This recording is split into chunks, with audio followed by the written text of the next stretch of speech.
Good morning, everybody. I'm Vincenzo Calla, president of the Ontario High School Conservative Association, and I'm glad that you are able to join us today. Today, we are glad to have the MPP for Richmond Hill joining us, Daisy Y.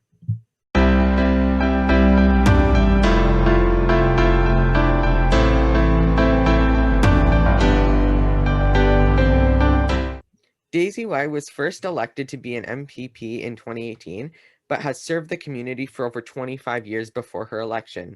Daisy is a small business owner and has sat on many community boards. She is involved in many community organizations and she is an active member of her church. She has won many community awards around her community, and she has a big family that gives her lots of support in her role as MPP. And she currently serves as the Parliamentary Assistant to the Minister of Seniors. So thank you, Daisy, for joining us today. Thank you very much for having me. We're glad to have you today. And as we talk with so many other people, you're a 22nd interview, and we like to talk with so many conservatives like yourself from across Ontario, across Canada, to hear what you have to say to our members and to Ontarians themselves. So our first segment is the question and answer segment, and every single one of these questions comes from our high school members from across Ontario and across Canada. So our first question comes from Evan in Ottawa, and he asks, what does your day-to-day life look like being the parliamentary assistant to the Minister of Seniors? My day-to-day life is busy because not only am I serving as a parliamentary assistant for the Ministry for Seniors, I also have to serve as your MPP for Richmond Hill. I serve them in attending the different kind of things at Queen's Park. Immediately will be sitting in the House, as well as I also attended 2 committee meetings, and whatever I'm required for those committee meetings, I'll sit in those meetings. So my schedule are pretty jam-packed. And not only am I serving Queen's Park and the ministry, I'm also responsible for the constituent office right at my riding. There are a lot of people in my riding. They might be sending in different questions or cases that I have to help. I also have to communicate with my staff how to help them and do different kind of things to really care for them. All I want to do is whichever area that I'm working on, whether it's at Queen's Park, I want to be their voice, whether it's in the ministry for seniors, I want to participate and plan and really serve the different organizations that serve the seniors. But most importantly, I want to really serve the community through everything that I do.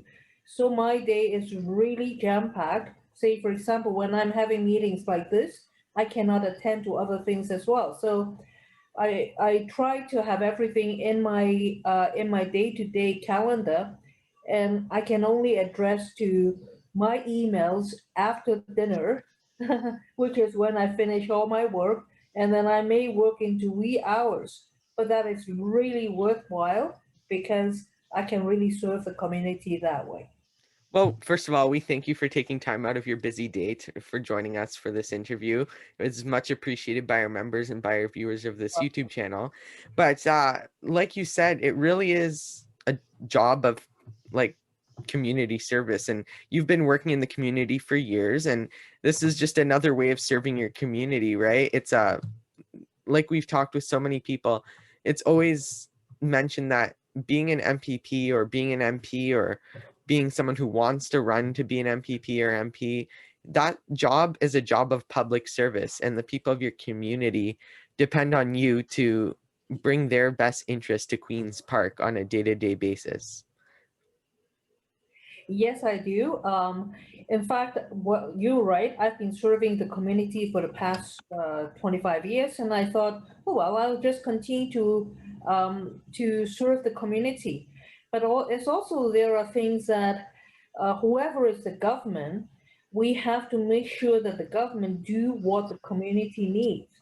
And at that time, when I was serving the community, I see there are a lot of things that we should need to change in the government or a direction that we want to put Ontario onto, as I say at that time, onto the right track.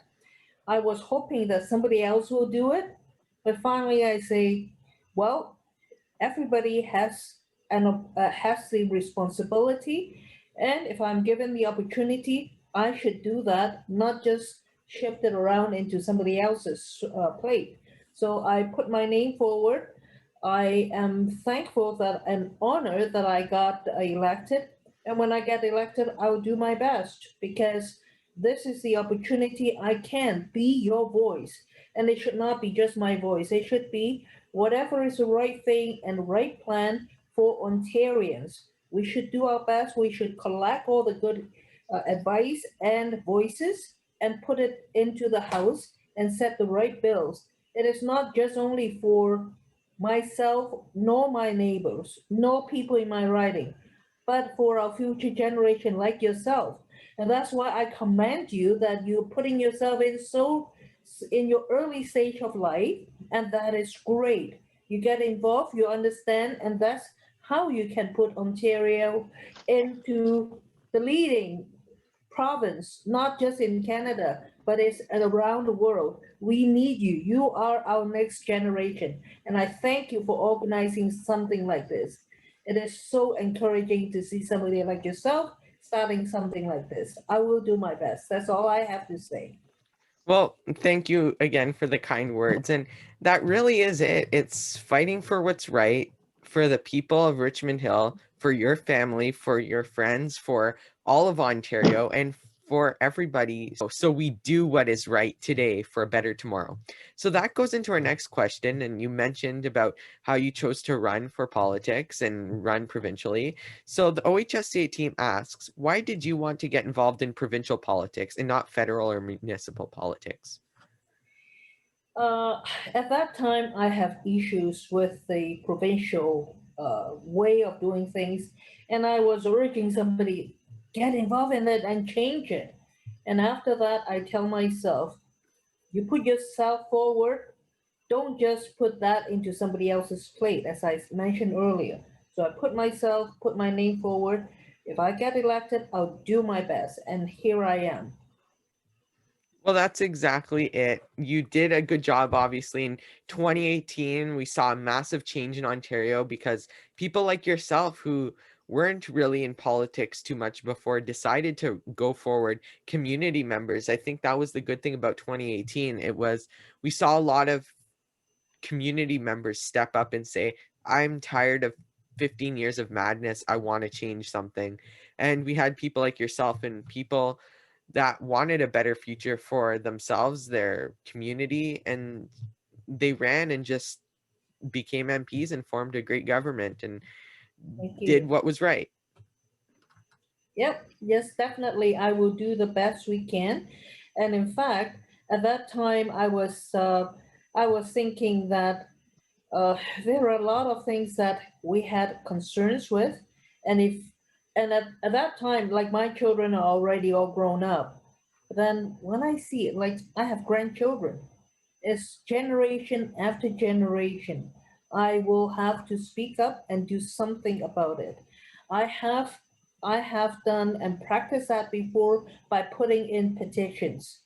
And I realized that even though you have petitions after petitions, it can be received, but I heard nothing from them afterwards. And what does that mean? Not unless you have somebody inside there and be a voice and make the changes.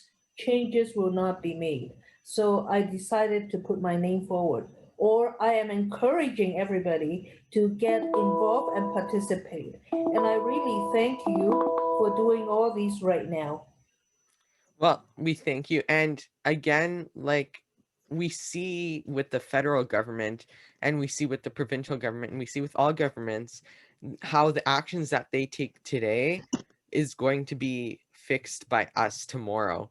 And we see especially with the federal government with this, they've had a lot of problems, obviously. I mean, Justin Trudeau and the federal liberals and their government have not done the best job in terms of running the country and making a better Canada for my generation. And we see with so many things, I mean, we've talked with it with so many of our federal guests. So if you're interested more in hearing about federal politics, you can go watch one of our interviews there.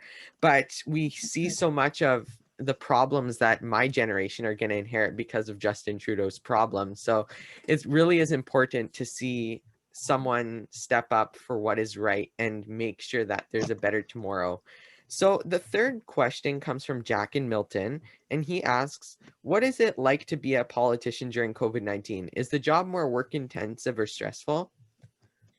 Yes, it is very intense, really, not just because it's COVID 19, because I can tell that my government and all the ministers, once we make a commitment in doing what is right and what we've committed and promised to do for Ontarians, in changing Ontario back, putting everything back on the right track, we are doing that as well as managing the COVID-19 pandemic. So you can understand managing the COVID-19 pandemic is a lot of work, and changing what was wrong or what was off track before is a lot of work. But does not mean that COVID-19 replace all the other things that we're working on right now. So you can see I'm really touched when I see Minister of Transportation working so hard to make sure we still have our subways and all the things. Not only make sure that we get it done, we fast track on everything, make sure nothing hold us back. And when we look at housing, we can see Minister Clark working very hard in just addressing the housing problem. Yes, we have COVID, but we still have that housing problem. That's been there for a while. We have to work on it like right away. Education. How can we have like the math totally not there? We have discovery math. Our education system is really falling apart. So does the Minister Lecce has worked very hard, even though he still have to do a lot of those COVID preparation, planning of whether the school will open or not open, PPE and all that. But he's still planning for the good quality education. Just a few days ago, last week, he was just talking about all the quality of the education, especially on math. Just a few days ago, nothing has stopped, but we are doing COVID-19 as well, and we have to plan ahead of us for the economy reopening. How to pull the balance between the health and the economy for ourselves, and how to really catch up immediately once the pandemic is over. That are all the keys. So everybody has been working very hard. I say I've worked very hard. Not at all. I see all the ministers. I see our premier. Oh, everyone works so hard. I learn a lot. Honestly, I have been I had been in the marketing advertising business, which is a very fast track business. Everything has a timeline, everything has a deadline. And I've been running that business for the past 25 years. But never, ever had I been working myself so hard until I am with the government and joining the Team Ford. Under this government, we work so hard, not because of us. We find that we are really honored to have a time like this, and this is our time to contribute the best we can for the generation like yourself, and we will continue to do our best on it. Well, you made a lot of good points there, and I'll just touch on a couple of them. First of all, you mentioned the math curriculum. We saw that the math curriculum for grade 9 has changed. The streaming is over for grade 9. That is done. There's no more academic applied. It's just one math course for everybody in grade 9, which is a pretty good system because it gave a chance to update the math curriculum to the 21st century. And I was seeing a bunch of different promotional tweets by Minister Lecce and a couple of your colleagues talking about how it's important to have financial literacy and data literacy and coding and stuff. And I completely agree. And you also touched on the Discovery Math. I was one of the students that was impacted by Discovery Math in Sorry. elementary school. So I found it really hard once we got to high school when the math curriculum was much different. So it was very hard I was right in grade 2, 3, 4 when the Discovery Math came out, and it was very confusing and really impacts me. Well, to a couple of years ago when I started grade 9, it was still impacting me. All the things from that from that flawed system, that flawed program of Discovery Math. And like you said, we see so many people in your government working so hard to make sure that everything is going well, going right. My MPP and the Minister of Heritage, Tourism, Culture, Sport, Lisa McLeod, Cloud, she's she's working doing so hard. great. She's doing a great job. She's, even though it's, you can't leave your city really, it's really hard to leave, and she's doing a great job at that. We see so many people doing so many great things, and it's obviously there's going to be criticism of the government. That's inevitable. There's always going to be criticism, but we also need to remember what we're coming from. We're coming from 15 years of mismanagement and 15 years of problems, and there's bound to be problems that come up, and no government is perfect, and our government, the PC government, isn't exempt from that. This government won't be perfect. No government ever will be perfect, but you can do the best job you can. And I'm pretty sure that Premier Ford and your whole team are doing the best that they can in this current situation, in this current moment. Yes, thank you very much. I totally agree. And I have to say a good shout out to our minister, Minister McLeod, to your minister. She's been working so hard. And like, yes, tourism is the hardest hit during COVID-19. And she's the one that immediately get on track even from very early stage, and we immediately been talking to the people who have suffered from it, and whether it's airlines, whether it's tourism spot, whether it is travel agencies, she's working on all of them, and she's also supporting artists, all the different places that will be affected by COVID-19, and she works very hard on it, and I thank her for it. Well, we saw with the Junos, obviously she was playing a part in that and doing a bunch of different things. And really, it takes a minister like her and ministers like so many of the ministers in the government to find solutions to the problems that we're facing right now. And she's doing a pretty good job at it. Same with everybody else. So the last question for this segment is from the OHSCA team, and it's a bit on COVID again, but we want to ask, what is one thing that you think your government must do to recover from COVID-19? The one thing we must do is to make sure we protect the health of Ontarians. Once you have health, you will have wealth. And I know everybody is talking about the economy.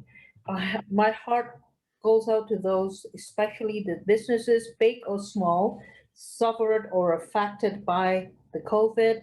A lot of them may have been having the business for 20, 30, 40 years, and all of a sudden they finally cannot hang on to it and they have to close it down. Whatever it is, if we do not have health, or if we lost some loved ones because of this, it will affect our life very seriously. So I would rather let's focus and make sure we do everything, the best precaution we can with the health. Some people are saying that, oh, we're doing it too cautiously. It is our job to make sure we do it cautiously because every life matters. So when we do our best, and I think we can all work together to support each other to get things back on track. Whether their business is closed or not, we'll find ways to get people to come back, whether it's working for somebody or we start a different way of doing business. And in fact, let's just see sometimes this kind of thing can be a best blessing in disguise because we have been continuing to run the business or whatever. Sometimes when you take a pause, there will be a good time for you to think of, is there any other way to do it better? What else can I do? Like it's a good time to reflect and to refocus. And I think it can be a blessing in disguise. And our government will definitely be working with all of you. Whatever you have lost, if you have the health, we can help you to get it back right on track. It may take a little bit of time, but it's still worthwhile. That's what I would recommend. Well, that's pretty much it. I mean, the people of Ontario, we've suffered, obviously, everybody suffered during the pandemic. Many people have lost loved ones to the virus, and it's sad that people lost loved ones, and our hearts go out to them as well. If you've lost someone during COVID, it's definitely not a fun situation. It's very sad. And like you said, with the economy, people may think that we're too cautious and your government would be going too cautious, but it's better to be cautious and not danger the lives of more citizens of Ontario than to just be completely off the leash and lose so many people. And we see that cautiousness can sort of start to benefit in the end. I mean, right now at the day of this filming here in Ottawa and across Ontario, businesses are starting to open up again. It's the enter of stage one. So we're seeing that so many businesses in different parts of the province are starting to open once more. And it's great that it may have been hard this past year and a bit, but we'll get out of this and we'll return stronger than ever. Definitely. Can I say one more thing before I Definitely. go? Because you really touch me when I see you interviewing me. I can see it's people like in your generation that we will have to put in a lot of effort to make you grow. You just encourage me a lot because it is people like yourself that it is our job to make sure that we do the best for you. And I also want to add one thing, which is to what our minister in university and job university. Oh, I forgot the full name. Universities, college training. College and training. Yeah, That's yeah, we had David Piccini, who's the parliamentary yeah, assistant David to the minister a Piccini couple. and yeah, Yeah. and Romano, Minister Romano. Mhm. Actually, what we're doing is we're now planning everything, even from when you're in your secondary school, planning all the way up until when you do your when you're ready for work in the society. So not that oh you go into university, you don't know where you are going to be afterwards. I still remember I have four children and they all go through university. I have a lot of people telling me it doesn't matter, just go into university because they will change whatever career they may take down the road is different anyway. It doesn't matter, just go through university is fine. But this is not it. Our government has changed it and you will have a lot of hope. And I'm so touched when I see people like yourself already working so hard towards something like this. It is my desire, and one of that is in my mission and vision, is to develop people like yourself to be our next politician. Long as you work hard, you understand what you're doing, plus you work things in an ethical way, that's all I care. And I can really see that in you. Ontario is working to a very, very good future with people like yourself. I am really thankful and thank you for having me today. We thank you, and we have one last question for you. Oh, For our okay. last segment, we ask this to every single person, and you touched a lot on it already, but we're gonna go through it. One last thing to sort of discuss. We like to ask every single person on our show. We ask them. It's called Advice for the Next Generation, and we ask, what do you think that young high school conservatives can do to get more politically active? And one piece of advice you would give them. What's one piece of advice you would give to young high school conservatives? One good piece of advice is read your local papers in the community as well as get to know who are your municipal government, who are your provincial government and federal government. Try to understand and read about them even online. So when it's time for you ready to put your votes in, you know who are the right ones that you should be voting. And also when I say read the newspaper, you also have to be careful. There are newspapers that may not be telling you the full story. But once you're really seeing everything in its right perspective, you can have your voice, you can have your decision. And also learn it from the people like what you're doing right now. You learn it from the people that are already a politician. You ask from them, you make your own decision as well. And after you have done that, make sure you have a good party to follow just so that they can give you great advice and start giving you good insights as well. And I really am thankful that you are already doing that. You are our hope and our future. And thank you so much. Well, we thank you, Daisy. That was some great advice. We see so many things going on in our world besides COVID, and it really is important to stay informed and get involved and see what's going on in your community and follow that. And whenever there's an election, whether there's provincial next year in 2022, we're less than a year away now. The time is counting down, and we're almost there. And we have probably going to be a federal election at some point soon. Municipal elections will come up at some point, so there's so many opportunities to get involved. So Daisy, we thank you so much for joining us today, and we appreciate you being with us. And we wish you well in the future, and future elections, future campaigns, and everything that you do as the parliamentary assistant to the Minister of Seniors and everything that you do. So that is it. We hope you enjoyed today's interview. We thank you for joining us today. You can look for more interviews coming soon. Make sure to follow our Twitter, Instagram, Facebook, and TikTok accounts at Ontario HSCons for more info about our next interview and for more great content. Make sure to look at our website at ontariohsconservatives.org to learn more about us, to see our projects, and for more great content. Make sure to like this video, subscribe to our channel, and click the notification bell so you never miss a video. And we hope to see you all soon. Thank you.